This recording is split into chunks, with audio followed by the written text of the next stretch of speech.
So I'm gonna talk a little bit about the process of taking our first game, the master plan, through like from announcement to Steam Greenlight to Steam Early Access and beyond.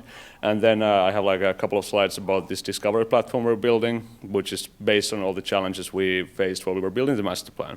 So quick background, I've been active in the Finnish games industry for 14 years now, which came as a shock to me because I thought I'd been doing this for like 5 years, and then I looked at my LinkedIn page and realized that it's actually 14. I've done a bunch of stuff, starting with Symbian mobile games, web games, flash games, PC games, AAA console stuff. I worked in games media. I've kind of like done pretty much everything you can in the games field. My background is in technology, but I kind of like went over to the dark side a few years ago by founding my own company and learning about all the CEO business. That company was called Rocket Pack. We founded it in Finland about 5 years ago. 4 years ago, it became part of Disney Interactive. I spent a couple of years as a VP at Disney. Realized that it's not really made for me, so I left 1.5 years ago, and I'm now back on the loose doing what I actually like to do. And what I like to do is Shark Punch. It's a company we founded a bit over a year ago with my ex-colleagues from Rocket Pack and Disney. We've been working on the master plan, our game, for a bit over a year as well. And the game is about heists in the 70s. We were just nominated for the Narrative Award at the Indie Prize.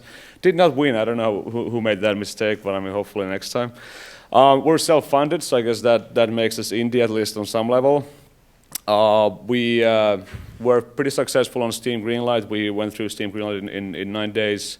We are now in early access. We've been there for a few months, and we're planning to stay there for a couple more months, and then we're going to release the game, then hopefully release it on console platforms, and then move on to mobile. So we're building this product for all the platforms from the beginning.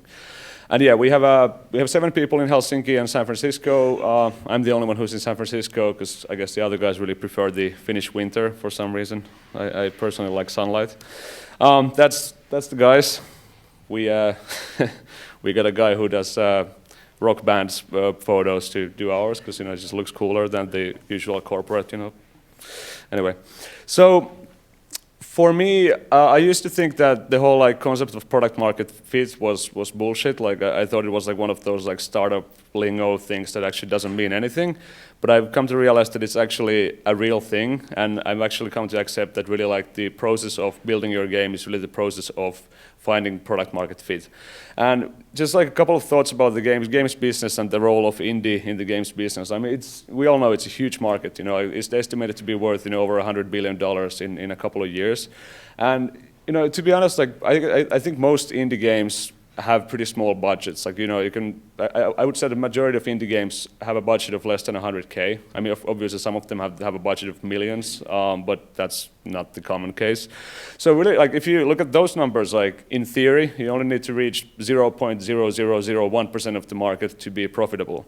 That's not how reality works, but that just gives you an indication of like that actually you don't need a big audience to be successful. I mean, to be able to sustain game development and build your next game. So really, the way you should think about finding an audience is that there probably is an audience for your game, assuming your game doesn't suck. Like there are enough people out there who will enjoy the idea and who would like to play the game, spend money on the game. But the hard part is finding those people who actually really care about it. So really, like the way I think about game making is that it's a process of discovering our audience and building the right product for them. And these are not discrete steps. These are part of the same ever ongoing process. So we practice open development, or at least we preach open development, and I like to think that we actually do it pretty well. So we had a booth at GDC last year, and actually like the first time I could play the game. Like the first time I could play the first level of the game was 15 minutes before they opened the doors to GDC. So we were pretty early at that stage. And to be honest, like the game was shitty. It looked kind of ugly, and it was kind of hard to play. A lot of bugs, just not that much fun. But the interesting thing that happened is that when we showed this like totally like not even alpha, this like kind of like incomplete prototype of the game to people. Many people were just like, meh, I don't know. But some people got really, really excited about it. Like they were like, holy shit, like, it's about bank robberies. It's set in the 70s. This is the coolest thing ever, you know. And the thing is, like, I really think that your most important job when you're getting started with a new game is to find those people who just go crazy when you describe the idea to them. And like for us, like, you know, GDC was a good experience because like that's where we got our first fans. That's where we like started learning about who's our audience, like who are the people who get the idea and want to be part of it. And so my kind of advice is to just go out there as soon as you can and find those first, you know, 5 people who will go just crazy when they hear about your game. And about ideas, you can complete the sentence. Ideas are like, we all have them and they all stink. But fact is that you probably have much more ideas than will actually fit in your game, and most of them are bad. And you don't really have any idea which ones are bad. You think that all of them are brilliant. And you don't really want to spend a lot of time working on the bad ideas. Like really, like when you're making a game, your goal should be to figure out which ideas don't stick, which ideas don't resonate with your audience. Because that way you can stop wasting time building stuff that your audience doesn't care about. And you know, like you're usually wasting time is a bad idea, wasting money is a bad idea, and you don't have an unlimited supply of either. And of course, you know, this doesn't apply to everybody. Like there are people out there who have these beautiful, great ideas, and you know, they are never wrong, and they just know what the audience needs, and they will build their, you know, the game that changes the industry forever. And you know, if that's you, then you know, we should talk first of all. But I mean, fact is, it's probably not you. I mean, I don't think those people actually exist in the real world.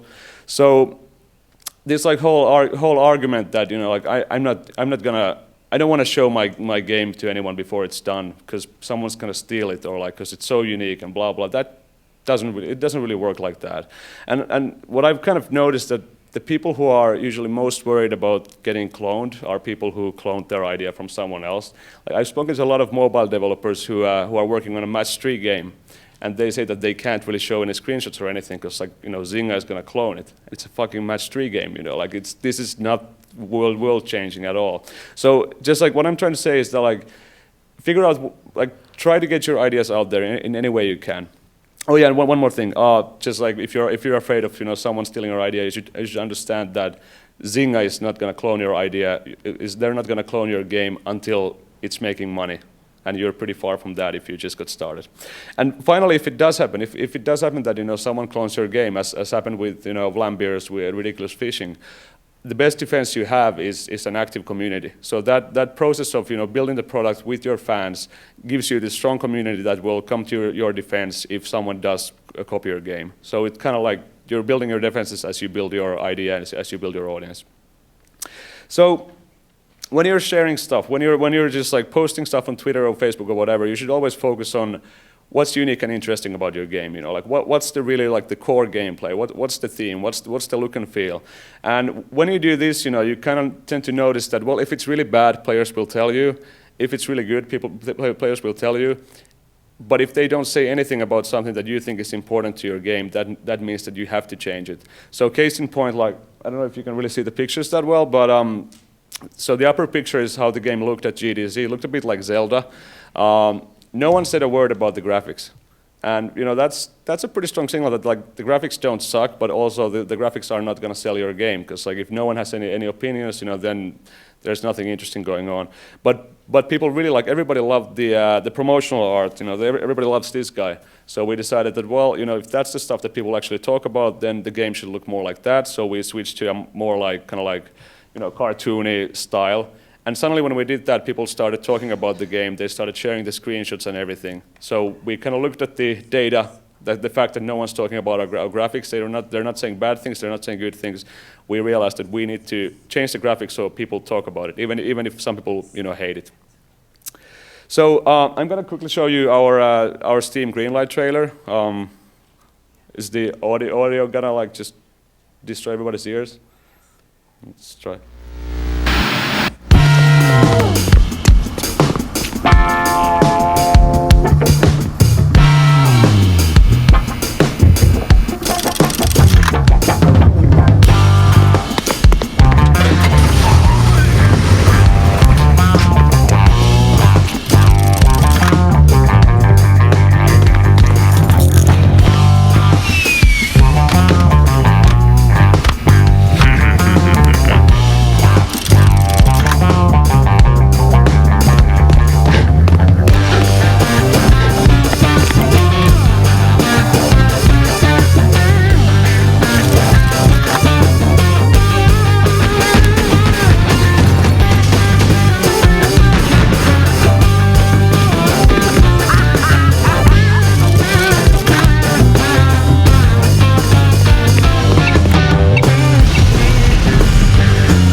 So about that video, that's the one that got us greenlit.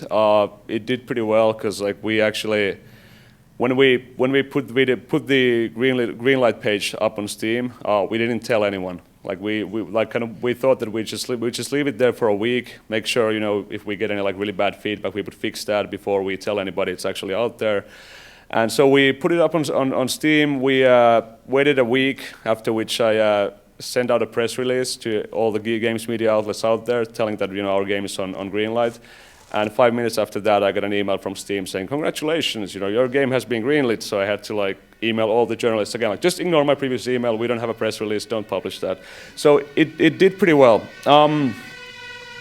Okay, and like kind of the important thing about this trailer is that like we had pretty clear goals for it. Like we thought that it should really focus on what are the cool things you can do in the game. What's the feeling, what's the vibe of the game, and how does the game look. And of course, the interesting thing is that this trailer is all fake. That's not from the game. Like that stuff didn't exist in the game at all when we made the trailer. We did not tell anyone that because we were confident enough that we can ship this. Like this is stuff that we can make happen, but we don't need to spend time, actually like building it in the game. But I mean, the important thing is that we showed all those ideas and we found people who really like, grabbed onto those ideas and really loved them. And I really think that Greenlight is still a very good channel for building that initial audience, like for validating your concept and finding the people who really are enthusiastic about it. And like I mean, if you're doing a PC game, then I would do Greenlight even if you don't have a need for it, because you get those like really intensely dedicated fans that way. We went to early access after Greenlight. This is probably like my main piece of advice for everybody. Like if you can't finance your game without early access, then don't go to early access, because chances are it's not going to make as money as you think, and then you're going to be fucked. So find other sources of funding before doing early access. I would say that this might also apply to Kickstarter quite a lot today. There's a lot of really good projects on Kickstarter that are having a really hard time raising funding. So I would approach early access and Kickstarter more as a way to just build that audience and find the product market fit. But when should you go to early access? Well, I think the most important thing is that you don't want to let down your existing fan base, because hopefully at the point where you go to early access, you already have like at least 100 or 1,000 really dedicated fans. And like before you launch, you should ask yourself like, well, are these guys going to be disappointed? Like when they hear that it's on early access, they go buy it, they download it. Are they going to say like, yes, this is exactly what I was hoping for? Or are they going to say like, yeah, you know what, I was kind of hoping it would be better? And of course, like if you don't know who your 100 biggest fans are, then you have other issues. You should maybe work on that before you like do anything else. Another really key thing is that once you go to early access, you kind of make a commitment to keep shipping stuff. So if you have like any big, if you expect any like big technology changes or like big content changes or whatever, if there's going to be like over a 1 month delay in like a pause in updates, that's a very good way to get a really low Steam review rating. Because people usually they get angry if they buy for an early access game and it doesn't get updated. So make sure you can keep shipping stuff after you are live on early access. And I guess one big thing is that I think it makes it easier if you're like a seasoned game developer who's used to negative feedback, because the people who buy your game on early access are the people who really care about it. And the thing there is that like if there's something they don't like, they can be very, very vocal and they can be very direct, and it can just become pretty depressing if you're not used to it. So just keep that in mind. What you should do when you're on early access? Well, you should listen to feedback. Like these are the people who care about your game, so they will tell you what they want to see in the game, and you should listen to that. But you should also have some kind of data to make sure that the stuff that people are talking about is also the stuff they're doing in the game. You want to be proactive. Like I think we've successfully turned most of our negative reviews into positive ones by addressing the actual feedback. So if someone gives us a negative review and says that the game crashed, or like the guns were too boring or whatever, we would actually always reply in a very polite tone and tell them that we're going to fix it in the next update. And this is actually how we got like some of our most passionate fans. Like someone came in with this like angry all caps review. This game sucks. It doesn't start on my computer. And this guy is now one of the moderators on our Steam community, and he loves the game and he tells everybody about it because we fixed his bug and we told him that like, hey, we really appreciate you spending the time to try our game. We fixed it, please don't hate us. And now he loves us, so that went pretty well. And like that's kind of the main thing there. Like people who criticize you because they care. So you should really treat them as your biggest fans as well, because like they have that emotional connection already. What else? Yeah, once you're launched, we're still in early access, but like we're gonna be out of it soon. You should probably understand that it's gonna continue just the same after that. Like you're still in the business of building your community, building your audience. You know, you will still have to keep working on the product market fit. So I think the whole idea of shipping a game and moving on to the next one isn't really a thing anymore. It's more like the opposite. Like you probably have to dedicate more resources to your game once it's out there.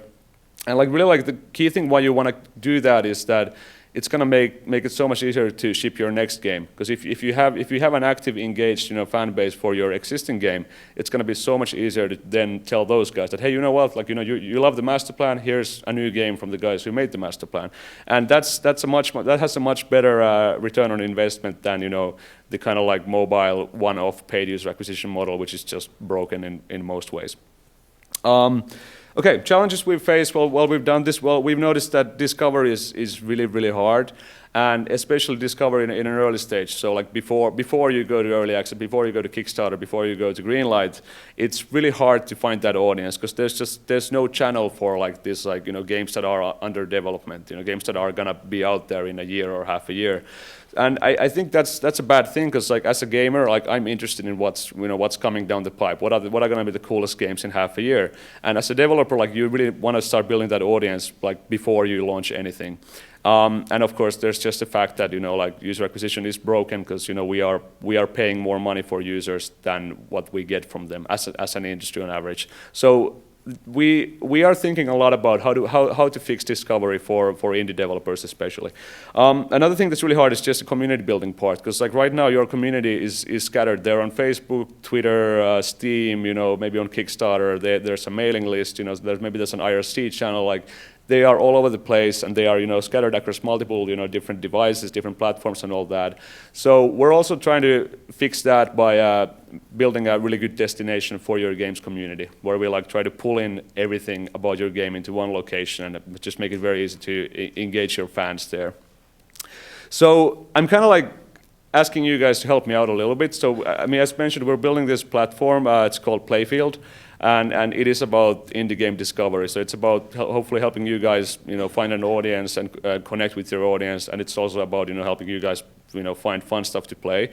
So if you have a game, it would be awesome if you just send me an email and tell us how we can fix discovery for you.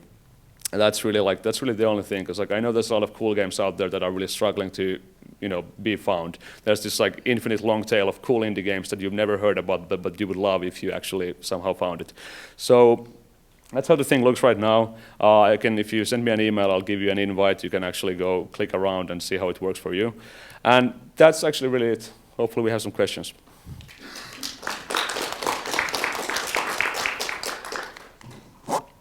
Anyone?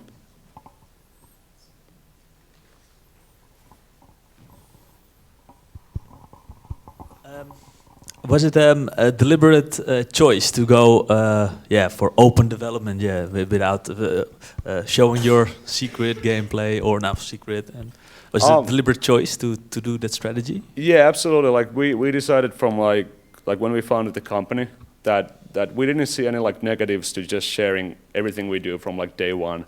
So we started sharing stuff about the master plan when we just had like paper prototypes and like stupid sketches, and we started like already posting about that because like it really like every time you post something on Twitter that's unique to your game, you get a few more followers who like really like they saw the photo somewhere and they were like, holy shit, that looks great, I want to play that game. So that's been a part of like our kind of like company DNA from day one. And I really think that it's the right choice for indies at least. Like if you have a huge marketing budget or you have like a well-known brand, then maybe it doesn't make sense. But if you're working on like a new IP as a new studio, then yes, I think you should just put it out there. And was it dangerous to show things in the trailer, not in game? Was it a big risk or? How do you mean? Maybe, but you were confident that you could develop it, what you showed in the trailer. Yeah. So we had a big discussion about that. Like, is it okay to fake it? But we actually like most of the stuff we had it in the game in prototype form. So like we knew that we knew that we can, like, we built most of that stuff to a point where, like, we're confident in saying that, okay, like, there's nothing that's gonna be impossible, and there's nothing, like, there's no big question marks. But we had some features that we wanted to add in the trailer, but we actually did not include them because we weren't sure if we could actually build that stuff, with the time and budget we have. But I mean, to be honest, like, a lot of game, trailers and screenshots are faked, and I think it's all right as long as, like, you can actually deliver, and because, like, the main point is to just communicate the idea, like what the game is about, and just see if that resonates with the audience anyway. So if you fake a little bit, it's easier to do that. Thank you. Any more questions? Hi, sorry, I got here kind of late. Can you go back to your slide with the 100 biggest fans? If you don't know who they are, then it's too early. This one? Yeah. All right. That was a good question. Thank you. I can send you the deck if you want. Like, just give me your business card and Anyway. Any more questions that will be even better?